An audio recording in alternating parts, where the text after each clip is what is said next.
بسم اللہ الرحمن الرحیم۔ وفا کی ہے دعوت مدینہ مدینہ۔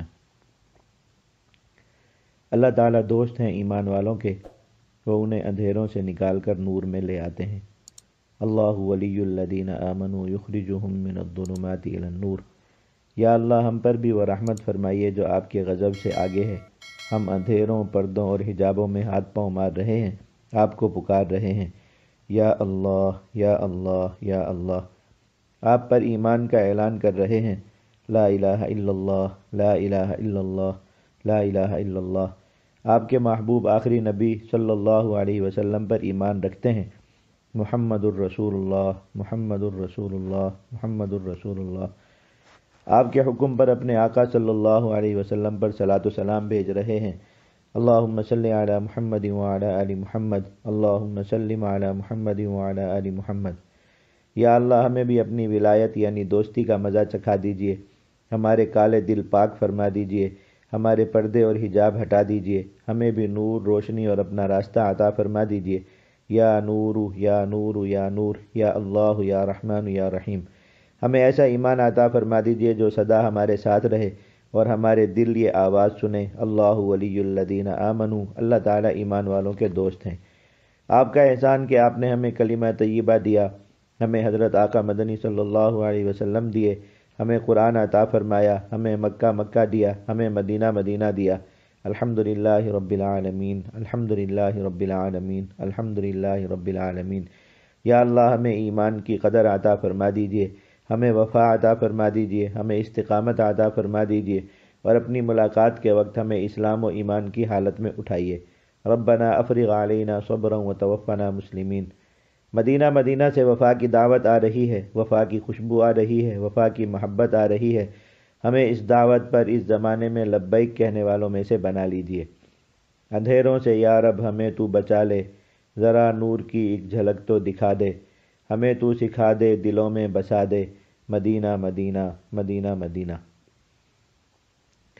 مدینہ مدینہ سے یہ دعوت چلی کہ بس ہر حال میں وفادار رہنا ہے۔ مکہ مکرمہ میں بھی یہی دعوت چلتی رہی، وفا وفا اور وفا۔ ماحول ملے نہ ملے، نتیجہ نظر آئے یا نہ آئے، حالات موافق ہوں یا مخالف، ہر حالت میں وفا، اللہ تعالیٰ سے وفا، حضرت محمد صلی اللہ علیہ وسلم سے وفا، دین اسلام کے ساتھ وفا۔ قصہ سنا کر سمجھایا گیا کہ وفا کا مطلب سمجھنا ہے تو اس عظیم خاتون کو دیکھ لو جو موت کے وقت مسکرا رہی ہے، فرعون کی بیوی حضرت سیدہ آسیہ رضی اللہ عنہا۔ سبحان اللہ، ماحول کیسا اور عقیدہ کیسا۔ فرعون نے پہلی بار جب ان کے منہ سے کلمہ ایمان سنا تو لرز کر رہ گیا۔ وہ تو آج کل کے لوگوں کی طرح یہ سمجھتا تھا کہ ایمان لانا، ایمان کی بات کرنا بھوکے ننگے لوگوں کا کام ہے، اونچے درباروں میں ایمان کا کیا کام۔ استغفر اللہ استغفر اللہ۔ پھر وہ تو خود کو خدا کہلواتا تھا، سپر پاور، ترقی یافتہ اور طاقتور۔ حضرت سیدہ آسیہ رضی اللہ عنہا کو کس چیز کی کمی تھی؟ وہ تو اس مقام پر تھی کہ جس تک پہنچنے کے لیے لاکھوں لڑکیاں اور عورتیں ترستی رہیں۔ وہ اس منصب پر تھیں کہ ان کا ہر عمل معاشرے کا فیشن اور عزت کا برانڈ بن جاتا تھا، مگر انہوں نے اللہ تعالیٰ کو پا لیا، ایمان کو پا لیا، اور پھر اس ایمان کی ایسی قدر کی کہ خود وفا کی مثال بن گئی۔ اصل میں ایمان ہی ہے اتنی اونچی چیز، جسے یہ نصیب ہو جائے اس کے نزدیک پھر کوئی چیز بھی ایمان کے برابر نہیں ہو سکتی، نہ بادشاہت، نہ دولت، نہ ظاہری عزت اور نہ عیش و عشرت۔ ہم جو قدم قدم پر پھسل جاتے ہیں، اس کی وجہ یہ ہے کہ ہر چیز کی قدر و قیمت ہمارے دلوں میں ہے، مگر ایمان کا اصل مقام ہم سے اوجھل ہے۔ اس لیے ہم چند لمحے فیشن پرستوں میں جا بیٹھیں تو ہمیں نعوذ باللہ اپنی داڑھی اور پگڑی تک پر شرم آنے لگتی ہے۔ فرعون پاگلوں کی طرح دھاڑ رہا تھا، اس کے وہم و گمان میں بھی نہیں تھا کہ خود اس کے گھر میں ایمان اس طرح سے چمکے گا۔ اس نے اپنی بیوی کو سمجھانے کی لاکھ کوشش کی، مگر ایمان بہت اونچی نعمت ہے، بہت ہی اونچی، بہت ہی عظیم، بلکہ سب سے عظیم نعمت۔ یا اللہ ہم پر بھی ایمان کا مقام کھول دیجئے۔ لالچ، بہکاوے اور ترغیب سے کام نہ چلا تو فرعون تشدد پر اتر آیا۔ اب شروع ہو گیا وفا کا امتحان۔ وہ جو پیدا ہی ایک بادشاہ کے گھر ہوئی تھی، وہ جو جوان ہوتے ہی ایک عظیم سلطنت کی ملکہ بن گئی تھی، وہ جو کسی ادنا تکلیف کا تجربہ بھی نہ رکھتی تھی، اسے دھوپ میں باندھ دیا گیا، سر پر ایک چٹان لٹکا دی گئی، پھولوں اور ریشم کے بستر کی عادی آج برستے کوڑوں کی زد میں تھی۔ آسمان جھک جھک کر اسے دیکھ رہا تھا، زمین اس پر حیران تھی، ملائکہ جوک در جوک حاضر تھے۔ فرعون پاگل کتے کی طرح بے قابو ہو کر آخری دھمکی تک جا پہنچا تھا کہ اب نہ مانی تو اتنی بڑی چٹان اس پر گرا دی جائے گی۔ تصور سے ہی رونگٹے کھڑے ہو جاتے ہیں، اتنی بڑی چٹان نازک بدن پر گرے تو ہڈیوں کا بھی چورا بنا دے۔ مگر یہاں کوئی دوسرا آپشن موجود ہی نہیں تھا، کوئی دوسری سوچ، کوئی دوسرا مقصد قریب بھی نہیں تھا۔ یہی ہوتا ہے سچا ایمان کہ جب وہ مل جائے تو بس ایک ہی خواہش باقی رہ جاتی ہے کہ یا اللہ یہ ایمان میرے ساتھ جائے، اسی ایمان پر موت آئے۔ جب ایمان پر مرنا ہی عشق بن جائے تو پھر ایمان والی موت سے ڈرنے کا کیا مطلب؟ اس اللہ کی بندی نے آخری وقت کو قریب محسوس کیا تو فوراً مقام وفا سے ایک درخواست بھیج دی، رب ابن لی عندک بیتا فی الجنہ، یا اللہ اپنے قریب جنت میں مکان دے دیجئے۔ سبحان اللہ، کیا ذوق تھا اور کیا ایمان! بے شک جو ایمان کی قدر کرے اور وفا کو نبھائے اس کا مقام بے حد اونچا ہو جاتا ہے۔ موت کے وقت کتنا خوف ہوتا ہے، بچنے اور زندہ رہنے کی کتنی خواہش ہوتی ہے۔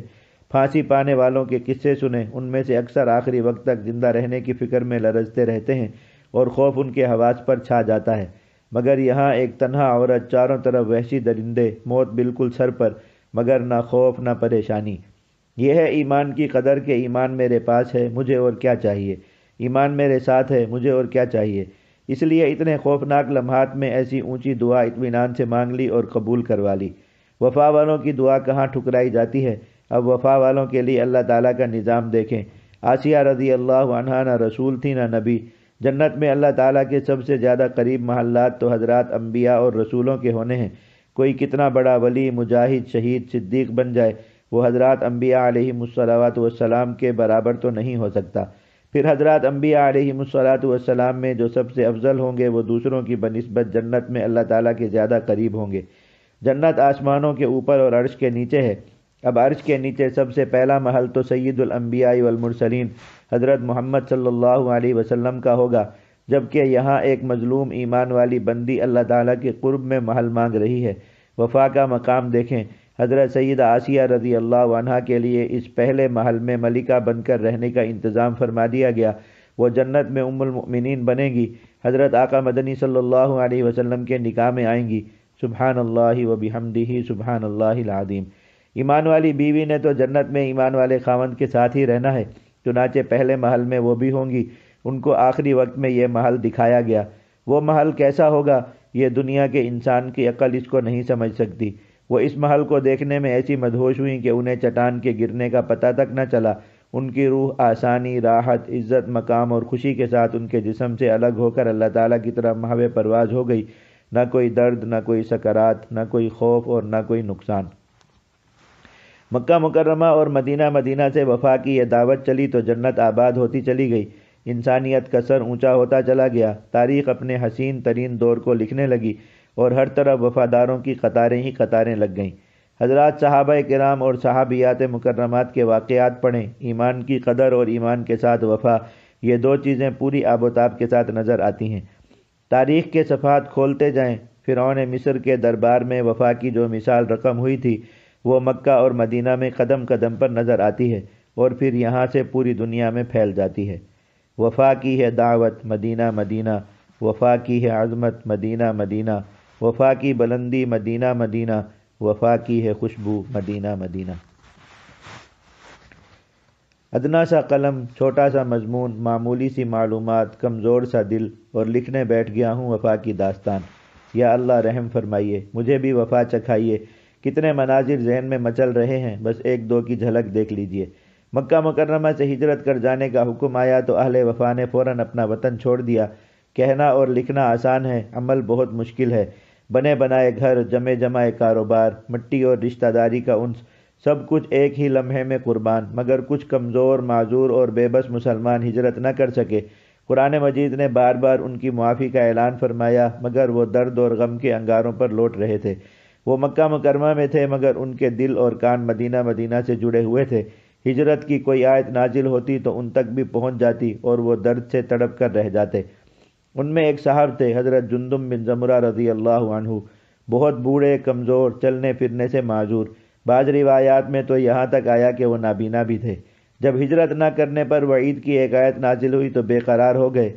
مالدار تھے، فیصلہ کیا کہ مال کو ہی اپنی بیساکھی اور اپنی آنکھیں بناتا ہوں۔ وفا دیکھیں وفا، اتنی عمر میں انسان کے جذبات کس قدر کمزور اور سرد پڑ جاتے ہیں، اور حوصلہ تو 2 قدم کی تاب نہیں رکھتا، جبکہ یہاں خطرات بھی بے شمار تھے، مگر انہوں نے رخت سفر باندھا، مال دے کر اپنے بیٹوں یا مزدوروں کو راضی کیا کہ مجھے اٹھا کر مدینہ مدینہ لے جائیں۔ اللہ اکبر کبیرہ۔ پھر وہ منظر قائم ہوا کہ آسمان جھک کر زمین کو رشک سے دیکھنے لگا، حضرت کو چارپائی پر لاد کر اٹھایا گیا اور 400 کلومیٹر کا سفر شروع ہوا۔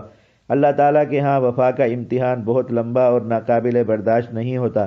ابھی مقام تنعیم تک ہی پہنچے تھے، یعنی مکہ مکرمہ سے تھوڑا باہر، جہاں آج کل مسجد سیدہ عائشہ رضی اللہ عنہا ہے، اور عمرہ کرنے والے وہاں سے احرام باندھتے ہیں۔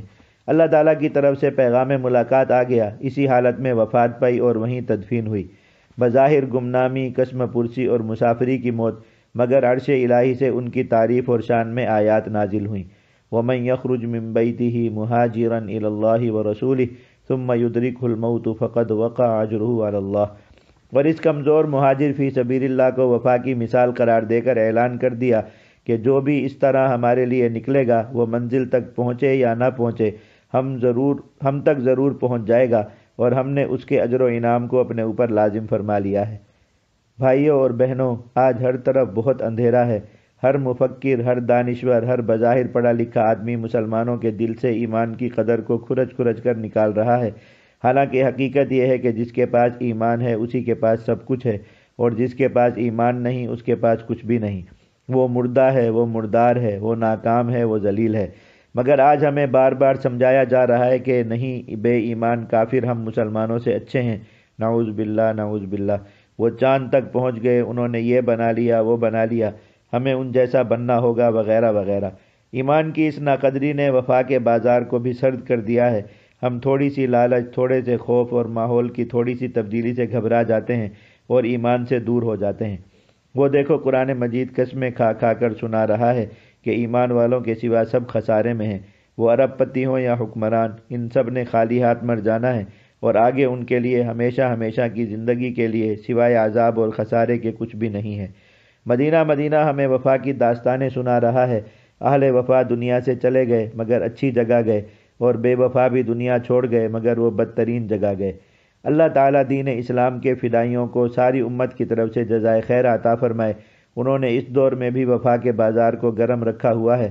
وہ دیکھو، کشمیر کے راستے میں جموں کے پاس وفا کے 3 پھول مسکرا رہے ہیں۔ ہاں، بے شک ان کا حق ہے کہ مسکرائیں، خوب مسکرائیں۔ یہ ایمان کی دولت، یہ کلمے کی لذت، وفاؤں کے رستے، شہادت کی لذت، میسر ہے سب کچھ میرے پاس آؤ، صدا دے رہا ہے مدینہ مدینہ۔ لا الہ الا اللہ، لا الہ الا اللہ، لا الہ الا اللہ محمد الرسول اللہ۔ اللہم صلی علی سیدنا محمد وآلہ وصحبہ وبارک وسلم تسلیما کثیرا کثیرا۔ لا الہ الا اللہ محمد الرسول اللہ۔